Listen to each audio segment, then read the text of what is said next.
김명수 대법원장을 향한 검찰의 수사가 시작이 되었다. 김명수는 사법부의 수장 역할을 맡고 있죠. 이 사람은 의도적인 재판 지연, 민주당 인사들은 무죄, 보수 우파는 유죄, 그리고 문재인이 신기를 거스르는 재판을 못한다는 거죠. 사법부는 행정부의 종속이 되고 이 나라의 법치는 민주당과 좌파들한테 귀속이 된다는 최악의 선례를 단 거죠. 이 사람이 6년 임기를 마치고 9월에 퇴임을 합니다. 근데 검찰의 기소가 확정이 되었는데 날짜는 아직 발표가 되지 않고 있습니다. 근데 만약에 9월 28일 전에 기소가 들어가면은 대한민국 헌정 사상 최초로 임기가 끝나기 전에 검찰의 기소를 받는 불명예를 받는 대법원장이 되게 됩니다. 이러한 전말을 우리가 꼭 알아야 됩니다. 대법원장의 권력이라고 하는 것은 대법관을 임명 제청을 하죠. 그죠? 그래서 이런 사람들을 임명해 주십시오. 이러면은 대통령이 임명을 해줍니다. 그 다음에 각급 판사 보직권을 갖고 있습니다. 그래서 조국 재판, 그리고 최강욱 재판, 김경수 재판, 그 다음에 울산시 선거 개입 재판, 이런 게 왜 다 밀리냐면은 그거를 주심을 하는 판사들을 다 김명수가 앉히기 때문이에요. 그죠? 그래서 김명수는 법의 하수인 또는 법의 봉사자가 아니라 문재인의 봉사자라는 비판을 받는 것도 바로 그러한 이유죠. 근데 동시에 선관위원장을 지명할 수 있는 사람이 바로 대법원장. 이 나라의 선거, 이 나라의 재판, 이 나라의 사법부의 모든 행정과 모든 인사를 총책임지는 막강한 권력을 갖고 있는 사람이 바로 대법원장. 김명수는 참고로 우리법연구회와 국제인권법연구회라는 게 있습니다. 우리나라 좌파 판사들은 다 여기 출신입니다. 마치 민변 출신, 문재인, 박원순 이런 사람들 있잖아요. 그죠? 이재명 이런 사람들이 국회의원이 되고 제도권에 들어오는 그 인재풀이 민변 소속이었던 것처럼 판사들도 좌파 풀이 있습니다. 그게 바로 우리법연구회와 국제인권법연구회인데 무려 둘 다 회장을 지낸 사람이 바로 김명수예요. 마치 민변 출신이 입법과 행정을 장악했던 것처럼 우리법연구회와 국제인권법연구회 출신들이 대거 판사가 되고 제도권으로 쫙 진출하게 됩니다. 언제부터? 노무현 때부터 문재인, 김명수 체제가 되면은 대법관과 각 지방의 판사들로 쫙 들어갑니다. 그럼 이 사람들이 판결하면 다 뭐가 되냐? 양심적으로 나는 군대 가기 싫은데 그래, 너 마음대로 하고 싶더래. 군대 내에서 동성애적인 성행위를 했다. 그러면 그 무죄를 줘요. 그리고 우리 좌파 또는 문재인이 앉힌 사람들이 사고를 쳤다. 그럼 최대한 재판을 지연시켜라. 그 중심에는 그러한 판결하는 사람들을 명단을 쫙 보면은 이상하겠다. 우리 법 연구해 주십니다. 그래서 검찰이 일단 기소한 내용은 허위 공문서 작성과 직권남용인데 이게 뭐냐면은 간단히 얘기해서 임성근 전 부장판사가 다른 법관들이 심의하던 사건에 개입을 한 거 아니냐. 근데 그 중에서는 박근혜 대통령 관련된 제품이 있었습니다. 그래서 당시에는 민주당이 막 임성근 저 박근혜 끈앞을 이러면서 저 판사를 탄핵시켜야 된다. 의회에서 막 난리를 쳤어요. 그때 대법원장이 김명수였는데 김명수는 여기에 대해서 뭐라 할 권한이 없습니다. 정말로 임성근 판사가 죄가 있으면 법정에서 가려면 되는 일입니다. 근데 이거는 굉장히 정치적인 사안이었다고. 왜? 민주당이 임성근 판사를 탄핵시킴으로써 박근혜의 이런 잔당들을 다 숙청하고 있습니다. 이런 정치적인 성과를 홍보할 수 있으니까. 근데 당시에 김명수 대법원장은 불법적으로 개입을 해가지고 사표를 안 받았죠. 임성근 부장판사가 사표를 내겠다. 내가 사표를 내겠다. 근데 김명수 대법원장 당시에 사표를 받지 않으면서 이런 말을 했습니다. 국회에서 쟤네들이 탄핵하겠다고 저렇게 설치겠다는데 내가 사표를 받아주면 되겠어? 이런 식으로 정치적인 직거를 했죠. 그러니까 김명수 대법원장은 임성근 판사를 민주당한테 그냥 물고기 먹이 주듯이 그냥 줘버린 거예요. 민주당이 저렇게 탄핵하고 싶어 하는데 너를 먹이로 내가 던져줘야 나도 살 거 아니냐 라는 정치적인 행동을 한 인간이 바로 김명수입니다. 근데 이게 왜 사태가 심각하냐면은 이러한 의혹이 불거지에 처음에는 김명수가 뭐라 했죠? 거짓말했죠. 나 그런 말 한 적 없다고. 근데 임성근 판사가 녹취록을 공개하면서 완전히 뒤집어졌죠. 두 번째로 허위 공문서 작성인데 국회에다가 당시에는 자기가 이런 정치적인 개입을 한 적이 없다고 국회한테 공문서를 작성해서 낸 적이 있어요. 근데 녹취록이 공개됐죠. 근데 아무 말 없습니다. 허위 공문서 작성에다가 이거는 직권남용이다.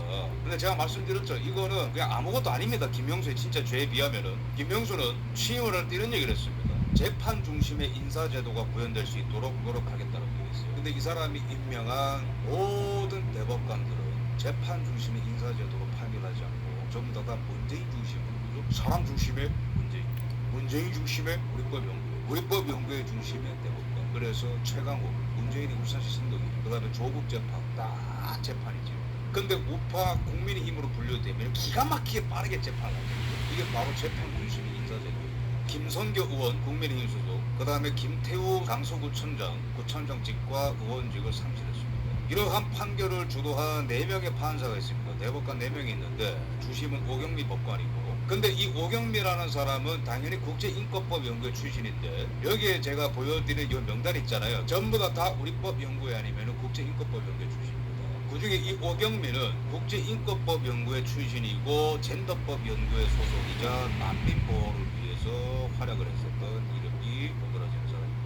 근데 이 오경미라는 사람이 얼마나 편향적이냐. 최강욱, 김성교, 김태우 판결을 다 주심을 받는 거예요. 김태우, 김성교 같은 경우에는 국민행정입니다. 근데 항소심에서 대법 판결까지 가는데 김태우 같은 경우에는 9개월 받고, 김성교 같은 경우는 3개월 만에 항소심에서 대법원의 판결이 나서다 무원직과 구청명직을 상실했습니다. 스피디하게 진행됐다는 거죠. 근데 최강욱 같은 경우에는 지금까지도 물음표입니다. 판결이 안 나요, 계속 공회전합니다. 최강욱은 무슨 혐의를 받고 있죠? 조국 아들내미의 허위 인턴 증명서를 발급한 혐의를 받고 있습니다. 근데 이게 다 비슷한 시기에 첫 기소가 되었고 1심이 시작된 사건들이에요. 덕분에 최강욱은 아마도 내년 총선까지 의원직을 유지할 가능성이 굉장히 커집니다. 그 중심에 누가 있다? 오경미가 있다. 젠더법도 할 수 있습니다. 그 다음에 노태학 같은 경우에도 선관위의 비리가 지금 막 터져나오고 있죠. 그죠? 막 베트남에 가서 선관위 직원들이 막 도로 훔쳐막자 쓰고 막 지인들 데리고 가고 자녀 입사 비리 이런 게 막 터져나오고, 그죠? 선관 우리는 헌법적으로 돈이 땡기고 이러면서 맨날 감사 거부하고 그러다가 지금 고발당한 상태입니다. 노태학은. 특히나 중앙선거위원장 노태학, 그 다음에 노정희 같은 경우에는 새로 나온 보도에 따르면 선관위법을 위반할 정도로 아주 큰 액수인 매달 불법적으로 290만원씩 차곡차곡 돈을 또 재테크 받듯이 받았다. 김명수가 앉힌 사람들은요, 재판 지연 이런 것만 지금 문제가 되는 게 아니고 엄청난 부패 비리에 다 연루돼 있는 사람들입니다. 노정희 대선 사전투표 때 소쿠리 사태로 책임을 지고 물러났지만 요금청량이 저 당일에 출근도 안 한 사람도 김명수가 앉힌 사람입니다. 이 사람은 뭘로 유명하냐? 이재명 무죄 준 사람으로 유명합니다. 이재명을 무죄 줄 때 당시 대법원의 판결은 뭐였냐면은 허위 사실을 공표했을지라도 그것은 TV 토론회에서 말한 것은 무죄가 되지 않는다. 되지도 않는 이상한 판결을 했습니다. 허위 사실을 공표했으면 TV든 유튜브든 DMB든 라디오든 간에 다 거짓이죠. TV 토론회는 무슨 예능쇼입니까? 그 다음에 이흥구, 이 사람도 우리법 연구회 출신. 이 사람은 대한민국 역사상 최초로 국보법을 위반한 판사로 유명한 사람입니다. 우리나라에 최초로 국보법을 위반했을지라도 판사 임명된 사람인데 그게 바로 이흥구 판사입니다. 이 사람도 대법관입니다. 김선수, 이 사람도 대단히 유명한 사람이죠. 이 사람도 민변회장 출신이고 그 다음에 노무현정부 민정수석실 사법개혁비서관 출신입니다. 당시 민정수석 누구였어요? 문재인이죠. 근데 이 김명수 체제와 문재인의 사법부와 이 대법관의 명단을 보면요, 대한민국의 헌법과 정의가 아니고 약자, 젠더, 노동자, 문재인, 이재명, 민주당, 이게 절대선이에요, 이 사람들. 그래서 김선수라는 사람은 판사 경력이 단 하루도 없는 대법관입니다. 여러분 이걸 알아야 돼. 이 면면들은 알아야 돼. 그래야 그거가 대한민국의 6년간의 법치라는 게 얼마나 타락했는지를 알 수가 있어요. 이 사람이 얼마나 편향된 사람이냐. 통진당 해상할 때 통진당을 변호해줬을 때 변호인단의 단장을 맡았던 사람이 김선수. 이 사람이 지금 뭐하고 있다고? 대법관이다. 그다음 김명수가 저지른 폐악질 중에 가장 큰 것이 뭐냐? 그것은 바로 김미리 판사라는 사람을 적재적소에 앉혀가지고 조국 재판을 지연시키고 그 다음에 문재인의 울산시 선거 개입 재판을 지연시켰습니다. 왜 조국이라는 사람은 저렇게 증거가 명백한데 왜 이렇게 빨리 깜빡 놀랄까? 그래서 3년 2개월 만에 첫 1심 판결이 올해 나왔죠. 그것도 되지도 않는 이상한 판결이 나왔는데, 그러면은 도대체 3년 2개월 동안 문서를 조작하고 무슨 문자 기록이 남아있고 동양대의 증거가 남아있고 온 사람들이 증언을 하는데 3년 2개월 동안 재판이 지연될 수밖에 없느냐? 그것은 바로 김미리 판사가 계속해서 미뤘기 때문인데, 어떤 식으로 미뤘다? 저 아픕니다. 저 몸이 아파요. 병 달릴게요. 울산시 선거 개입도, 그러니까 친구인 송초로를 울산시장 만들기 위해서 임종석이랑 이런 애들을 시켜가지고 울산시 선거에 개입했다. 현직 대통령이 그런 혐의를 받는 게 울산시 선거 사건입니다. 근데 이것도 1년 3개월간 공판이 한 번도 안 열렸어요. 근데 이때도 판사가 누구였다? 김미리였다. 이때도 뭐라고 재판을 지연시켰냐면 저 아파요. 저 병 갔을래요. 수법이 단순하죠. 그죠? 수법이 단순합니다. 그러면서 조국 재판을 할 때 어떤 명언을 남겼냐면 담당 판사입니다. 검찰 수사는 검찰 개혁을 시도한 조국에 대한 반격이라는 시각이 존재합니다. 이게 뭐냐면 법정에서 나는 조국파입니다 라고 선언하는 거랑 똑같은 말이에요. 조국에 대한 수사는요 상식입니다. 상식, 그죠? 그리고 조국 동생도 웅동학원을 통해서 어마어마한 비리를 저질렀죠. 근데 조국 동생은 뇌물을 받은 사람이고 조국한테 뇌물을 바친 뇌물 브로커가 있어요. 근데 그 뇌물 브로커한테는 1년 6개월 형량을 줬는데 뇌물을 받아먹은 조국 동생한테는 1년 형량을 준 게 바로 김밀희다. 여기서 뭔가 읽어야 됩니다. 조국 동생의 판결, 조국의 재판, 그 다음에 울산시 선거기. 왜 여기에 다 아프다 이러면서 아프니까 판사다 뭐 이런 거예요? 모든 사건마다 나타나가지고 들어눕는 김밀희 판사가 있다라는 게 우연으로 봐야 됩니다. 아니죠. 조국 사건을 맡은 김밀희 판사는 이 사람은 3년간 근무해도 중앙지법에 남아있었지만 그러니까 김명수가 박아놓은 거죠. 그 다음에 정경심한테 1심에서 유죄를 판결한 판사들은 전부 다 지방으로 보냅니다. 그 다음에 김경수 드루킹 이 사람도 항소심에서 징역 2년을 받았는데 징역 2년을 준 한상훈 재판장을 또 다른 데로 발령시킵니다. 최악입니다. 최악. 이거는 재판 거래가 진짜 있었는지 살펴봐야겠지만은 법원 안에서 지금 놔두는 소문을 조선일보가 정리하겠습니다. 이게 뭐냐면은 김경수 재판도 상당히 이게 지금 강루루박이 심하거든요. 선거에 개입했는데 어떻게 형량을 이렇게 적냐. 그래서 1심에는 이게 유죄가 났어요. 그래서 업무 방해와 선거법 위반에 다 해당한다. 근데 여기에 유죄를 준 사람은 지방으로 자리를 옮겼죠. 김경수가. 근데 2심에서 무죄가 납니다. 선거법 위반해서 무죄가 나요. 그래서 김경수의 형량이 굉장히 많이 줄어든 거거든요. 근데 이때도 김명수가 2심에서 김경수한테 무죄를 준 판사한테 전화해가지고 수고에 또 대법원에서 부담을 들었다 이런 식으로 전화를 했다는 소문이 파만파 퍼지고 있고 담당 판사 이 사람도 그 부분은 말씀드리기 좀 어렵습니다 하면서 적극적으로 부인하지 않고 있습니다. 이게 뭐냐면 1심, 2심 그래도 안 되면 대법원으로 가는 거죠. 우리나라 제도가. 근데 1심에서는 김경수에 대해서 어떤 판사가 유죄를 줬어. 근데 그 사람은 지방으로 바로 좌천. 근데 2심에서 김경수한테 선거법 위반 혐의에 대해서 무죄를 준 판사한테 김경수가 전화해서 내가 부담을 들었다. 이게 무슨 말이냐면은 야 니까지 유죄를 준 상태에서 이게 대법원까지 넘어가게 되면 내가 부담감이 너무 크지 않냐. 오늘 스포트라이트를 받고 잘 줬다. 2심에서 네 선에서 잘 마무리했다. 이 얘기를 했다는 소문이 좀 부상해 보입니다. 근데 그간의 김명수의 거짓말과 김명수의 미꾸라지 같은 전법을 보면은 이것도 무리가 아닌 것 같다. 거짓말을 기가 막히게 하는 사람이거든요. 이 사람이. 임성근 판사 사태 소리 맞죠? 근데 이때 2심에서 선거법 위반 혐의에 대해서 무죄를 줄 때도 굉장히 논란이 일었습니다. 왜냐하면 선거에 개입을 한 건 맞는데 댓글 조작을 통해서 김경수가 누구를 당선시키기 위해서 그랬다는 게 불분명하기 때문에 선거법 위반으로 부를 수 없다. 이게 바로 2심에서 김경수한테 무죄를 준 사유거든요. 누가 봐도 문재인이잖아요. 그죠? 뭐 문성근을 당선시키려고 했어요. 문근영을 당선시키려고 했어요. 김경수가 문재인이잖아요. 근데 누구를 위해서인지 특정되지 않기 때문에 선거법 위반으로 부를 수 없다.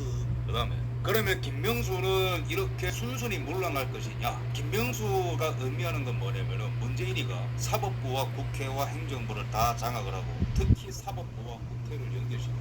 사법부에서 활약을 한 사람은 나중에 국회의원이 되도록 만들어주고 거죠. 그러면서 민주당이 장악한 국회는 또한 사법부를 보호해주고 이 카르텔을 형성했던 게 바로 김명수 알바팀이죠. 그래서 최기상이라는 판사가 있습니다. 이 사람이 21대 국회의원이 됐는데 이 사람도 우리법연구회 출신이고 김명수랑 가깝고 이 사람도 판사 출신에다가 민주당 소속으로 국회의원이 됐어요. 이 사람이 최근에 어떤 기가 막힌 그 법안을 발의한 적이 있냐면 대법원장 후보 추천이 신설 법안을 발의한 적이 있습니다. 여러분 바쁘게 살아가기 때문에 이런 거 잘 못 보죠. 진짜 중요한 내용입니다. 이 법안에 따르면은 우리나라는 대통령이 대법원장을 임명하게 돼 있어요. 그래서 문재인이가 김명수를 임명해서 이 사단이 난 거죠. 근데 뜬금없이 김명수의 임기를 몇 개월 안 놔두고 같은 우리법연구회 출신인 최기상이라는 의원이 갑자기 이상한 짓거리를 합니다. 그 새로운 내용의 법안에 따르면 11명으로 구성된 대법원장 후보 추천위를 만들어서 대통령이 무단으로 대법원장을 임명하지 못하도록 만들자. 이게 뭔지 아십니까? 윤석열 대통령 대법원장 임명하지 마세요. 우리가 할 테니까. 그 얘기하는 거고. 이거 꼼수입니다. 왜냐하면 한동훈 법무장관을 제외하는 꼼수예요 이게. 그래서 이러한 추천위원회에 법무장관의 이름이 없죠. 그죠? 이거는 뭡니까? 현직 대법원장인 김병수가 법원행정처장과 그 다음에 비법조인 5명과 그 다음에 나머지 법관 다 해서 7명을 지금 임명할 수 있거든요. 만약 이 법안이 통과되면 만약에 그러면은 이게 뭐가 되는 겁니까? 아닙니까? 윤석열 대통령이 마음대로 대법원장을 임명할 수 없고 김명수가 꽂아놓은 인간들이 차기 대법원장을 임명하도록 해주는 법안이 바로 이겁니다. 근데 김명수는 이러한 일에 대해서 아무 말이 없어요. 왜 그런지 아세요? 퇴임하면 어떻게 될지 모릅니다. 근데 윤석열 대통령이 임명한 대법원장, 그 대법원장이 제청하는 대법관, 그다음에 그 대법원장이 임명하는 판사들로 이제는 사법부가 개혁이 되잖아요. 그럼 김명수를 비롯한 문재인 적폐세력 전부 다 감방합니다. 근데 김명수와 그 떨거지들은 그걸 막아야 될 사명이 있는 애들이고, 그러니까 이런 걸 하고 있는 거라고. 그러니까 대법원장의 이러한 상징성이 너무 중요한 거라. 선거도 관련되어 있죠, 판사들 관련되어 있죠, 그 다음에 법관들 관련되어 있죠, 그 다음에 헌재가 관련되어 있다. 이 다른 말로 하면 뭐가 되냐, 문재인 때 사고 친 인간들 감옥 보내려면 이게 개혁이 안 되고는 안 된단 말입니다. 근데 그 일이 일어나면 안 되기 때문에 최기상이라는 자가 국회 뿌락치처럼 들어가가지고 이런 짓을 하는 겁니다. 김명수 지키기, 문재인 지키기, 이재명 지키기, 이해찬 지키기, 조국 지키기, 최강욱 지키기, 김경수 지키기, 송철호 지키기, 어떤 수단을 써서 그러고 있다고? 우리나라의 사법 기구를 통해서 그러한 짓을 하고 지금 다른 민주당의 멸망이 달린 거예요. 사법부에 따라서. 그래서 사법부가